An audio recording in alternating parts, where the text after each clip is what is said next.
මේ ශ්‍රී ලංකා ගුවන් විදුලි සංස්ථාවයි. ජාතියේ සංනිවේදකයා විශ්වාසය සමග පෙරට.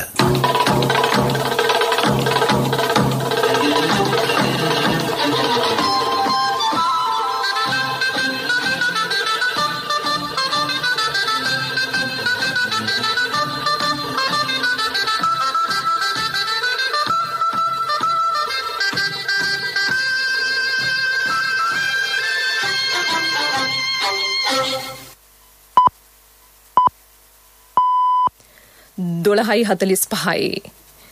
මේ ශ්‍රී ලංකා ගුවන් විදුලි සංස්ථාවයි. මෙන්න ප්‍රවෘත්ති.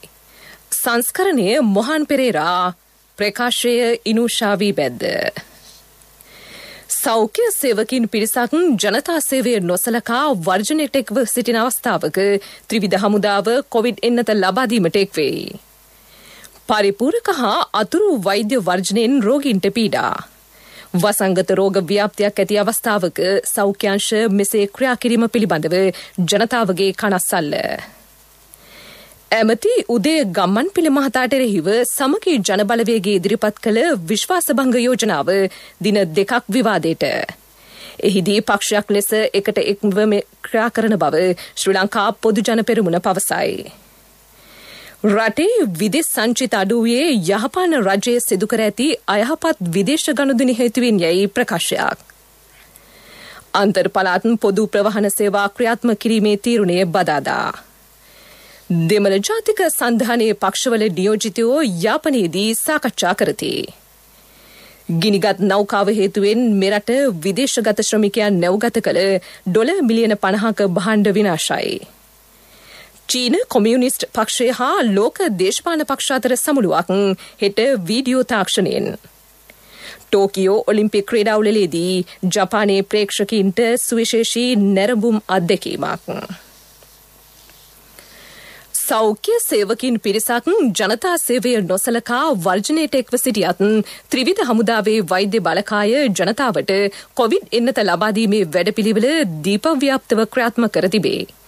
කොවිඩ් නව ප්‍රභේද වේගෙන් ලෝපුරා පැතිර යන බැවින් මෙරට සීළු ජනතාව ඉක්මනින් කොවිඩ් එන්නත්කරණයට ලක් කරන්නයි ජනාධිපතිතුමාද උපදෙස් ලබා දී තිබින. එවැනි තත්වයක් තුළ ජනතාව මිනිස් පලිහක් ලෙස යොදා ගනිමින් තම පටු අරමුණු සඳහා සෞඛ්‍ය ශේෂ්ත්‍රයේ කණ්ඩායම් කිහිපයක් වර්ජනයකදී සිටී.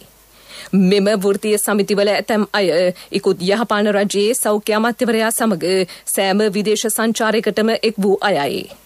එම වකවානුවේ ඔවුන්ගේ මුහුණුපත පරීක්ෂා කිරීමෙන්ද එය සාක්ෂාත් කරගත හැකිය.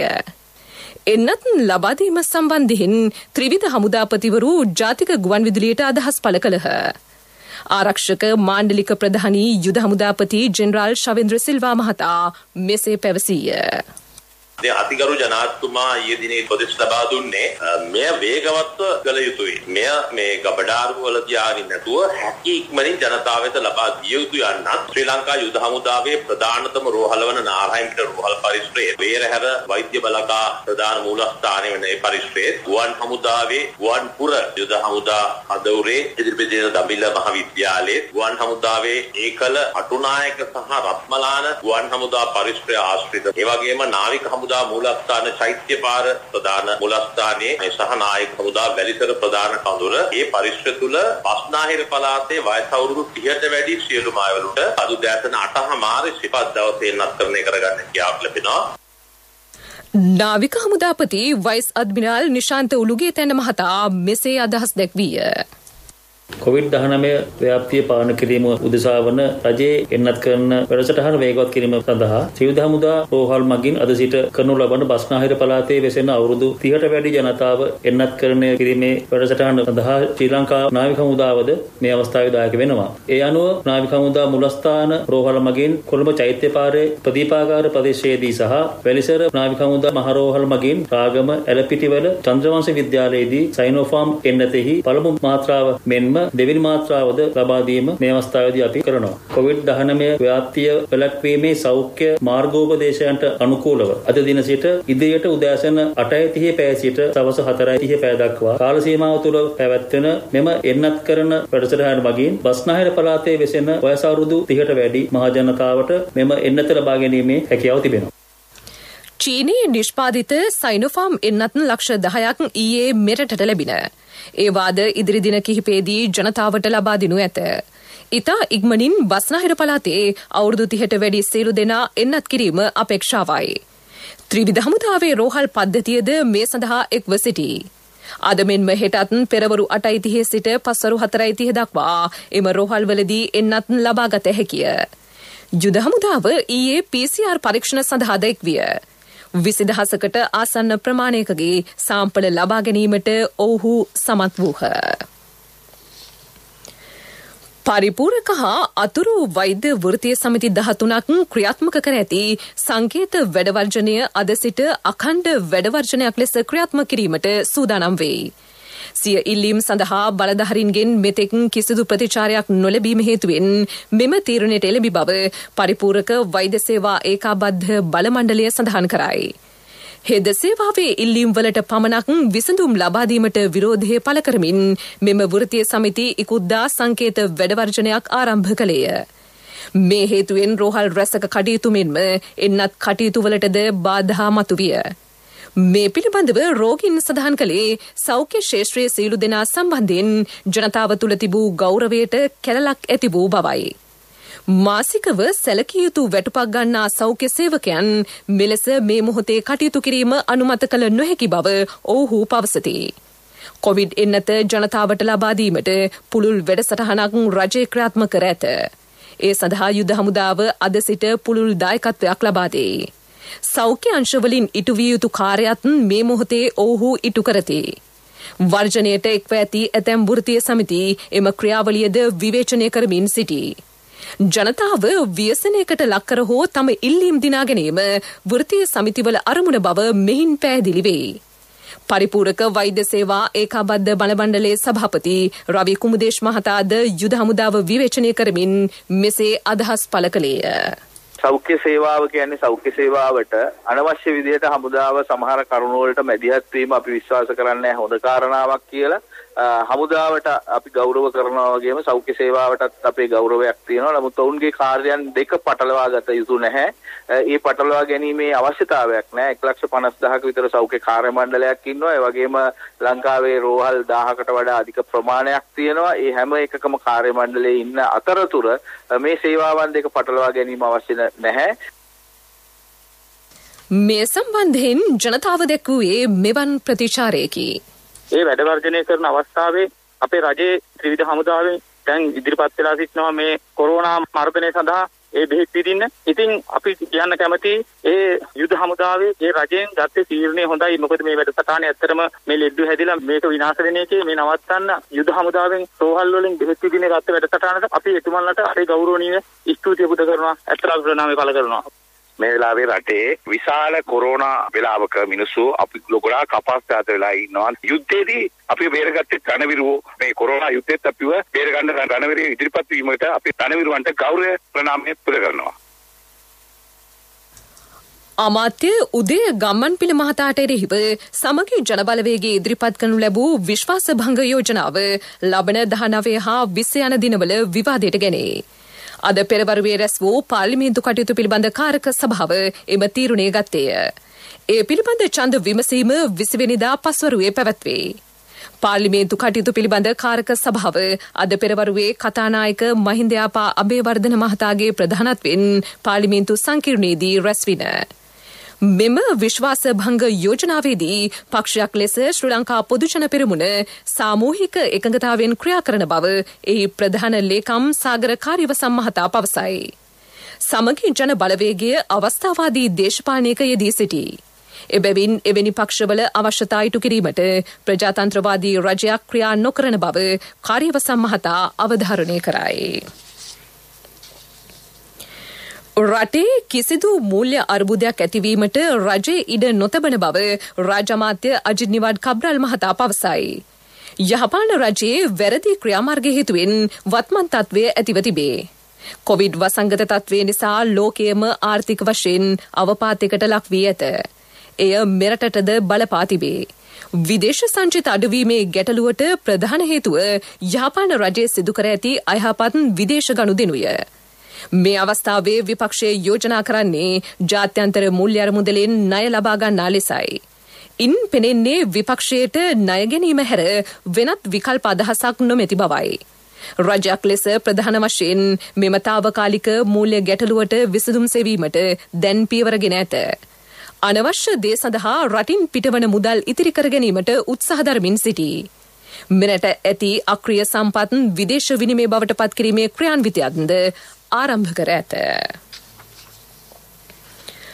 අන්තර් පළාත් පොදු ප්‍රවාහන සේවා ක්‍රියාත්මක කිරීම පිළිබඳ අවසන් තීරණය ලබන බදාදා ගන්නා බව රාජ්‍ය අමාත්‍ය දිලුම් අමනුගම මහතා පවසයි. ඒ සම්බන්ධයෙන් කොරෝනා මර්ධන ජාතික ක්‍රියාන්විත මධ්‍යස්ථානයේ උපදෙස් බලාපොරොත්තු වෙයි. දැනට පනවා ඇති සෞඛ්‍ය නීති උල්ලංඝනය කරමින් බස් රථ ධාවනය කරන්නේ නම් ඊට එරෙහිව දැඩි ක්‍රියාමාර්ග ගන්නා බව රාජ්‍ය අමාත්‍යවරයා පවසයි. දෙමළ ජාතික සන්ධානයේ පක්ෂවල නියෝජිතයන් සහභාගී වූ සාකච්ඡාවක් ඊයේ යාපනයේදී පැවැත්වින. ඊළඟේ තමිල් අරසු ප්ලොට් සහ ටෙලෝ යන පක්ෂ ඊට එක්ව තිබේ. නැවත පදිංචි කිරීම ඇතුළු දෙමළ ජනතාවගේ ගැටලු පිළිබඳව එහිදී වැඩි අවධානය යොමු විය. දේශපාලන පක්ෂ සමග සහයෝගයෙන් කටයුතු කිරීම පිළිබඳවද අවධානය යොමු ඇත. මේ ප්‍රවෘත්ති ශ්‍රී ලංකා ගුවන්විදුලි සංස්ථාවෙන්.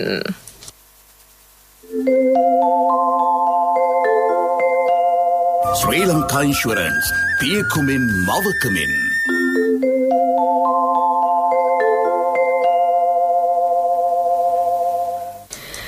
වතුකරේ තරුණ ව්‍යවසායකයන් වෙනුවෙන් නව කෘෂි ව්‍යාපෘති හඳුන්වා දෙන බව ඇමති මහින්දානන්ද අලුත්ගමගේ මහතා පවසයි. දැනටමත් අක්කර 100ක කාබනික මිනිස් වගාව ආරම්භ කර තිබේ. ජනතා වතු සංවර්ධන මණ්ඩලයේ ගලබොඩවත්ත වතුයායේ වගා නොකළ ඉඩම් වගා කටයුතු වෙනුවෙන් තරුණ පිරිසට ලබා දෙනු ඇත. ඒ සඳහා අවශ්‍ය සීලු පහසුකම් සපයනු ලැබේ. ගොවිජන බැංකුව හරහා රුපියල් 50,000ක සහන ණයක් පිරිනැමේ. මිස් බීජ නිෂ්පාදන ගම්මානයක් නාවලපිටිය අලුත්ගම ප්‍රදේශයේ ස්ථාපිත කර ඇත. 2021 අධ්‍යයන පොදු සහතික පත්‍ර උසස් පෙළ විභාගයට පෙනී සිටීම සඳහා අයදුම් පත්‍ර පාසල් හා පෞද්ගලික අයදුම්කරුවන් වෙතින් අද සිට කැඳවනු ලැබේ. සෑම විභාග අපේක්ෂකයෙකුම මාර්ගගත ක්‍රමයට අයදුම්පත් ඉදිරිපත් කළ යුතුය. ශ්‍රී ලංකා විභාග දෙපාර්තමේන්තුවේ නිල වෙබ් අඩවි හෝ දෙපාර්තමේන්තුවේ නිල ජංගම දුරකථන යෙදවීමට පිවිස අදාළ උපදෙස් හොඳින් කියවා නිවැරදිව අයදුම් පත්‍රය පිරවිය යුතුය. රජයේ පාසල් සිසුන් අදාළ පාසලේ විදුහල්පතිවරුන් වෙත දැනටමත් ලබා දී ඇති පරිශීලක නාම හා මුරපද භාවිතයෙන් අයදුම්පත් යොමු කළ යුතු වේ. පෞද්ගලික අයදුම්කරුවන් පෞද්ගලිකවම අදාළ උපදෙස් අනුව එය සම්පූර්ණ කළ යුතුය. පසුව එහි මුද්‍රිත පිටපතක් ලබාගෙන අවශ්‍ය අවස්ථාවකදී ඉදිරිපත් කිරීමට තමන් භාරයේ සුරක්ෂිතව තබාගත යුතු වේ. 19.11 ශනික අංකෙන් මේ පිළිබඳව විමසිය හැකිය. එමෙන්ම 0.112 784 537 0.113 188 350 යන දුරකථන අංකවලින්ද තොරතුරු ලබාගත හැකිය. නැවතත් එම දුරකථන අංක 0.112 784 537 0.113 188 350. අන්තර්ජාලයේ දැන්වීම් පළ කර 15 හැවිරිදි දැරියක් අපයෝජනය කිරීමේ සිද්ධියට අදාළව මාලදිවයින් ජාතිකයෙකුද අත්අඩංගුවටගෙන තිබේ.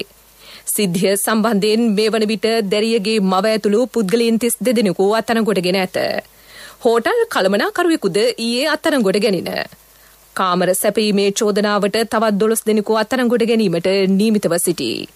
වෙබ් අඩවි 4ක දැන්වීම් පළ කර මෙම දැරිය අලෙවි කර ඇතැයි පරීක්ෂණවලදී හෙළිව ඇත. මීළඟට ප්‍රමුඛ පුවත. මෙරට ජීවිත රක්ෂණ ක්ෂේත්‍රයේ දැවැන්තම බෝනස් තීමනාව ශ්‍රී ලංකා ඉන්ෂුරන්ස් ග්‍රෑන්ඩ් බෝනස් රුපියල් මිලියන 8,600ක අසම සම ජීවිත රක්ෂණ බෝනස් තීමනාව මෙවරත් ශ්‍රී ලංකා ඉන්ෂුරන්ස් ජීවිත රක්ෂණ හිමියන්ට මෙම තීමනාව රක්ෂණ ක්ෂේත්‍රයේ දැවැන්තයා ශ්‍රී ලංකා ඉන්ෂුරන්ස් වෙතින්ම පමණයි. වැඩි විස්තර සඳහා අමතන්න 0112 357 357 ශ්‍රී ලංකා ඉන්ෂුරන්ස් පියකුමින් මවකමින්. ප්‍රමුඛ පුවත ඔබ වෙත ගෙනෙන්නේ සෑම ගෙදරකම සිටිය යුතු වෙද මහත්මයා සිද්ධාලේප. කොවිඩ් එන්නත් මිලදී ගැනීමට අවශ්‍ය මුදල් සොයාගන්නේ රටේ අනවශ්‍ය වියදම් අඩු කරමින් බව රාජ්‍ය අමාත්‍ය ඉන්දිකානු රුද්ද මහතා පවසයි. වර්තමානයේ යම් මූල්‍ය අර්බුදයක් ඇති වූයේ යහපාන රජය රටේ මූල්‍ය විනය නිසි අවරින් පවත්වා නොගැනීම හේතුවෙන්ය. වාහන ආනයනය සීමා කිරීම නිසා මෙරට වාහන එකලස් කිරීමේ කර්මාන්ත ශාලාද දැන් දියුණු වෙමින් පවතී. එය රටට වාසියකි. යහපාන රජය විවිධ නඩු පටලවා දේශීය ව්‍යවසායකයා විනාශ කළ බවද ඒ මහතා පෙන්වා දෙයි. ක්‍රියාත්මක වන සංවර්ධන ක්‍රියාවලිය ඇන හිටපුවාම ඒවා සඳහා ගත්තු ණය වෙනුවෙන් ඒවට ඒකේ කාලේ දීර්ඝ කිරීම වෙනුවෙන් වෙනම ගෙවන්න සිද්ධ වෙනවා. ඉතින් මේක මනා කළමනාකාරීත්වයකින් යන්න ඕනේ. ඉතින් ඒ නිසා ඒගොල්ලන්ගේ අර අවුරුදු 5 දිනසීය සැලැස්ම වල ඉඳලා වෙච්ච අසාර්ථකභාවය මේ ආණ්ඩුවෙන් බලාපොරොත්තු වෙනවා වෙන්න පුළුවන්. උදාහරණයකට නිවාස ඇමතිවරයා විදිහට ඒගොල්ලෝ අවුරුදු 5ටම හදාගෙන මිනිස්සුන් පදිංචි කරලා දෙන්න පුළුවන් උනේ ගෙවල් 5000යි ණය දීලා. අද අපි ගෙවල් 15000කට වෙනකන් ණයක් නොදී ආධාර කරලා මිනිස්සුන්ට තත්ත්වයට අපි මේ ආර්ථික රටාව තුළ වැඩ කරගෙන යනවා. ඒ අසරණ මිනිස්සුන් 15000 මේගොල්ලෝ කියන විදිහට මහපාරේ තමයි අපි තියන්න ඕනේ. ඉතින් ඒ නිසා ප්‍රායෝගික තත්ත්වයේ තීන්දුව తీරන අරන් වැඩ කටයුතු කරනවා. උපභෝගී බඩු භාවිත ආදිය යම් තාක් දුරට කළමනාකරණය කරලා තියෙනවා. ඊට එහාගේ ජන ජීවිතයට ඕන කරන මුදල් දෙන්න ඕන නිසා අපි වැඩ පිළිවෙලක් හදලා තිනවා. ඒක නිසා තමයි මේ ව්‍යාපෘති කියනවා ක්‍රියාත්මක වෙන්නේ. ප්‍රමුඛ පුවත ඔබ වෙත ගෙන ආවේ සෑම ගෙදරකම සිටිය යුතු වෙද මහත්මයා සිද්ධාලේප. ශක්ති හඬ අවධානය පිණිසයි. ප්ලාස්ටික් පැදුරු හා මාගල් භාවිතය තහනම් කිරීමට යෝජනා ඉදිරිපත් වුවත් දේශීය පන් කර්මාන්තය සඳහා අවශ්‍ය පන් ලබා ගැනීමේ ගැටලුවක් තිබෙන බව ඇමති මහින්ද අමරවීර මහතා පවසයි. මෙම ප්ලාස්ටික් පැදුරු හා මාගල් හේතුවෙන් විශාල පාරිසරික ගැටලු පැන නැගී ඇත. භාවිතයෙන් පසු ඉවතලන මේවා අවුරුදු 10ක් පමණ දි รา පත් නොවන බව පරීක්ෂණවලින් සනාථ වී තිබේ. අතීතයේදී දේශීය පන් කර්මාන්තය දියුණු මට්ටමක තිබින. පසුව කෘමිනාශක වල්නාශක අධිකව යෙදීම හේතුවෙන් මෙම පන් වර්ග වද වී ගියේය. තුල්හිරියා ගල්හැවෙනි පන් වර්ග දැන් ස්වභාවිකව වැවීමක් සිදු නොවන බවද ඇමතිවරයා පවසයි. විදෙස් පුවත්.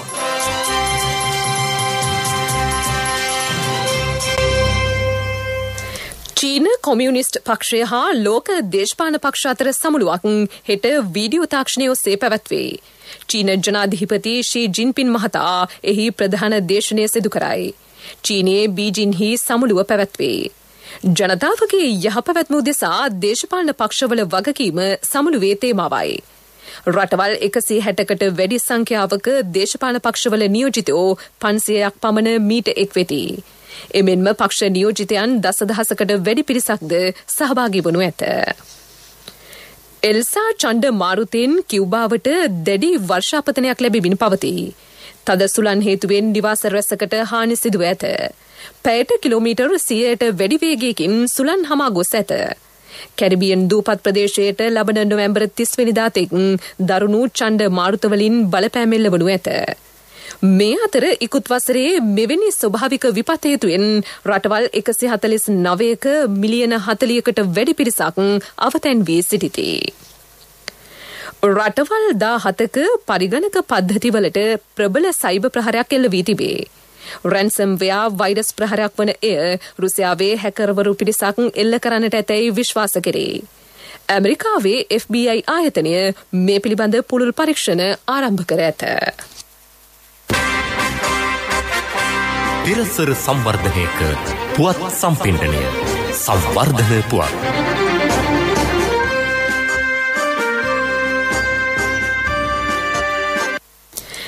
තේ වගා කිරීමට අපේක්ෂා කරන ගොවීන් තම වගා භූමිවල පාංශු සංරක්ෂණ ක්‍රම ක්‍රියාත්මක කිරීම සහ පසේ ගුණාත්මක බව ඉහළ නැංවීමට අවධානය යොමු කළ යුතුය. එම ක්‍රම අනුගමනය කිරීමෙන් වගාවට යෙදිය යුතු පොහොර ප්‍රමාණයද සැලකිය යුතු ලෙස පහත හෙළිය හැකිය. මානාවැනි තෘණ බෝග වගාවෙන් වැඩි නයිට්‍රජන් ප්‍රමාණයක් පසට එක් කරගත හැකි බව කෘෂි විශේෂඥයෝ පවසති. තේ වගා කිරීමට ප්‍රථම අවම වශයෙන් වසරක පමණ කාලයක් පසේ ගුණාත්මක භාවය වැඩි කිරීමට ක්‍රියාමාර්ග ගත යුතු ඇතැයි ඔහු පෙන්වා දෙති. ක්‍රීඩා පුවත් යුරෝ 2020 පාපන්දු තරගාවලියේ අවසන් පූර්වවටේ තරගයක් සඳහා හෙට ඩෙන්මාර්කය හා එංගලන්තය ලන්ඩනයේ වෙම්ලි ක්‍රීඩාංගණයේදී මුහුණ දෙයි. මෙම තරගයේ ජයගත හොත් 1966න් පසු බ්‍රිතාන්‍ය පාපන්දුලුවලින්ට උදාවන සුවිශේෂී දිනයක් බවට එය පත්වනු ඇත. අනෙක් අවසන් පූර්ව තරගය සඳහා ස්පාන්‍ය හා ඉතාලිය තරඟවැදීමට නියමිතයි. ටෝකියෝ ඔලිම්පික් ක්‍රීඩාවලදී ප්‍රේක්ෂකීන්ට සුවිශේෂී නැරඹුම් අත්දැකීමක් ලබා දීමට ජපාන ටෙලිකොම් දෙවන්තයා වන නිපොන් ටෙලිග්‍රාෆ් ආයතනය සූදානම් වෙයි. ඒ අනුව ගතික සජීවී රූප සම්පේෂණය කිරීම සඳහා අධිවේගී 5G ජාලයක් ස්ථාපිත කර ඇත. ඩ්‍රෝන යානා හා බෝට්ටුවල සවිකර ඇති 4K කැමරා මගින් රූගත කළ රුවල් යාත්‍රා තරඟවල දර්ශන මීටර් 50ක විශාල පුළුල් තිරයක සජීවීව විකාශනය කෙරේ. එම තිර ප්‍රදේශ ගණනාවක ස්ථාපිත කර ඇත. රූපවාහිනී විකාශන මගින් ලබා දිය නොහැකි රූප දර්ශන ප්‍රේක්ෂකයාට මින් ලැබෙනු ඇතැයි ජපාන ටෙලිකොම් ආයතනය සඳහන් කරයි. ව්‍යාපාරික පුවත් ඔබ වෙත ගෙන එන්නේ NSB ගෞරව ප්‍රශංසා. ඔබේ මුදලට සුරක්ෂිතම ස්ථානය ජාතික ඉතිරි කිරීමේ බැංකුව. කොළඹ වරායට නුදුරෙන් ගිනිගෙන විනාශ වූ පර්ල් නෞකාවේ මෙරට විදේශගත ශ්‍රමිකයන් නැව්ගත කළ ඩොලර් මිලියන 50කට ආසන්න භාණ්ඩ විනාශ වී ඇතැයි වාර්තාවේ. එම පාඩු පියවා ගැනීමට මෙතෙක් කිසිදු පියවරක් ගෙන නොමැත. බොහොමයක් භාණ්ඩ එවා ඇත්තේ ගල්ෆ් කලාපයේ රටවලනි. ඔවුන් එවූ භාණ්ඩ කිලෝග්‍රෑම් 56,000කට වැඩි සංඛ්‍යාවක් කන්ටේනර් කිහිපයක තිබී ඇත. වසර කිහිපයක් තිස්සේ උපයාගත් මුදලින් මෙම භාණ්ඩ මිලදීගෙන තිබේ.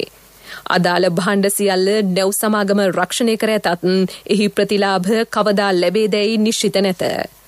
මේ අතර කොළඹ ප්‍රධාන ව්‍යාපාරික ආයතනවල බහුතරයකගේ වැටුප් 30%කින් කප්පාදු කර ඇතැයි වාර්තාවේ. ව්‍යාපාරික පුවත් ඔබ වෙත ගෙන ආවේ රට වෙනුවෙන් විශිෂ්ට සේවයක් සිදු කළ ජ්‍යෙෂ්ඨ පුරවැසියන් වූ ඔබට පිදෙන උත්තමාචාරයක් ලෙස ජාතික ඉතිරි කිරීමේ බැංකුව NSB ගෞරව ප්‍රශංසා හඳුන්වා දුන්නා. දැන් NSB ගෞරව ප්‍රශංසා සමගින් 6.75ක අවම පොලියක් යටතේ මිලියන 5ක් දක්වා ණය මුදලක් පැය 2කින් ලබා ගන්න. විශ්‍රාමික රාජ්‍ය සේවක ඔබට වයස අවුරුදු 75 දක්වා ගෙවීමේ පහසුකම්ද සහිතයි. ග්‍රිබ් වාර්තා අනවශ්‍යයි. NSB ගෞරව ප්‍රශංසා ඔබේ මුදලට සුරක්ෂිතම ස්ථානය ජාතික ඉතිරි කිරීමේ බැංකුව. ආර්ථික පුවත් ආවරණය ඔබේ ඕනම අවශ්‍යතාවයකට සුදුසු මූල්‍ය විසඳුම් දෙන එන අය දියුණු වෙන අය එන LOLC සමූහය එන්න දියුණු වෙන්න. ප්‍රංශ ගුවන් සේවය ලබන නොවැම්බර් මාසයේ සිට මෙරටට ගුවන් ගමන් ආරම්භ කිරීමට නියමිතයි. මාලදිව හරහා මෙරට සතියකට දින 3ක් එම ගුවන් ගමන් ක්‍රියාත්මක වේ. මෙරටට සංචාරකයන් වැඩි වශයෙන් පැමිණෙන පස්වන රට ප්‍රංශයයි. එම තත්ත්වය සලකා බලා මෙම ගුවන් සේවය යළිත් මෙරට ගුවන් සේවා ක්‍රියාත්මක කිරීමට එකඟ වී තිබේ. මෙතන වැඩ කිරිගහට යන්න වගේලු. ඇත්තද මල්ලි? නැතුව ළමයිට උගන්වන්න, ගෙවල් හදන්න, ඉඩම් ගන්න. බිස්නස් කරන අයමයි ගොඩක් ඉනවලුනේ. ඔව්. අනිකන හැම කෙනාම දියුණු වෙනවනේ. අක්කලට නිසා කියන්නේ ත්‍රිවිල් එලෝපු මට වෑන් එකට පාර පෙන්නුවෙත් මෙතන ඉන්නේ. මේ තියෙන්නේ තැන. ඔබේ ඕනම අවශ්‍යතාවයකට සුදුසු මූල්‍ය විසඳුම් දෙන එන අය දියුණු වෙන අය එන LOLC සමූහය එන්න දියුණු වෙන්න.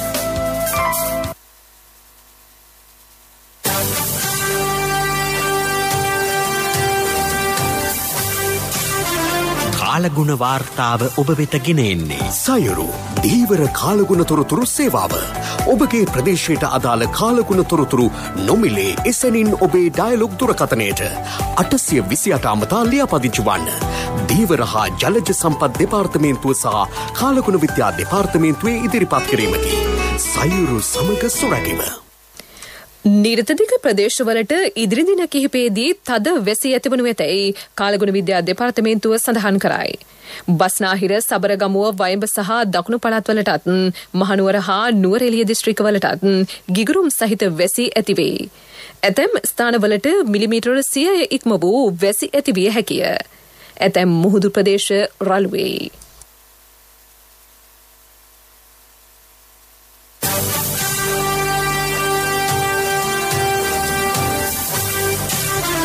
කාලගුණ වාර්තාව ඔබ වෙතගෙන ආවේ සයුරු දීවර කාලගුණ තොරතුරු සේවාව.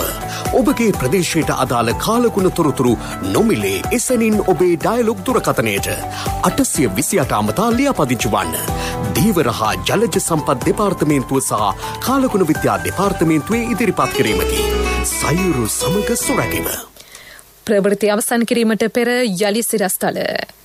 සෞඛ්‍ය සේවකින් පිරිසක් ජනතා සේවය නොසලකා වර්ජනයකට එක්ව සිටින අවස්ථාවක ත්‍රිවිධ හමුදාව කොවිඩ් එන්නත ලබා දීමට එක්වේ. පරිපූරක හා අතුරු වෛද්‍ය වර්ජනයෙන් රෝගීන්ට පීඩා. වසංගත රෝග ව්‍යාප්තියක් ඇති අවස්ථාවක සෞඛ්‍යංශ මෙසේ ක්‍රියා කිරීම පිළිබඳව ජනතාවගේ කනස්සල්ල. ඇමති උදේ ගම්මන්පිල මහතාට එරෙහිව සමගි ජන බලවේගය ඉදිරිපත් කළ විශ්වාසභංග යෝජනාව දින 2ක් විවාදයට. එහිදී පක්ෂයක් ලෙස එකට සිටිමින් ක්‍රියා කරන බව ශ්‍රී ලංකා පොදු ජන පෙරමුණ පවසයි. රටේ විදේශ සංචිත අඩු වූයේ යහපාන රජයේ සිදු කර ඇති අයහපත් විදේශ ගනුදෙනු හේතුවෙන් යයි ප්‍රකාශයක්. අන්තර් පළාත් පොදු ප්‍රවාහන සේවා ක්‍රියාත්මක කිරීමේ තීරණය බදාදා. දෙමළ ජාතික සන්ධානයේ පක්ෂවල නියෝජිතයෝ යාපනයේදී සාකච්ඡා කරති. ගිනිගත් නෞකාව හේතුවෙන් මෙරට විදේශගත ශ්‍රමිකයන් නැව්ගත කළ ඩොලර් මිලියන 50ක භාණ්ඩ විනාශයි. චීන කොමියුනිස්ට් පක්ෂය හා ලෝක දේශපාලන පක්ෂ අතර සමුළුවක් හෙට වීඩියෝ තාක්ෂණයෙන්. ටෝකියෝ ඔලිම්පික් ක්‍රීඩාවලදී ජපානයේ ප්‍රේක්ෂකීන්ට සුවිශේෂී නැරඹුම් අත්දැකීමක්. ප්‍රවෘත්තිමින් සමාප්තයි. මීළඟ ප්‍රධාන ප්‍රවෘත්ති ප්‍රකාශය සවස 6ට.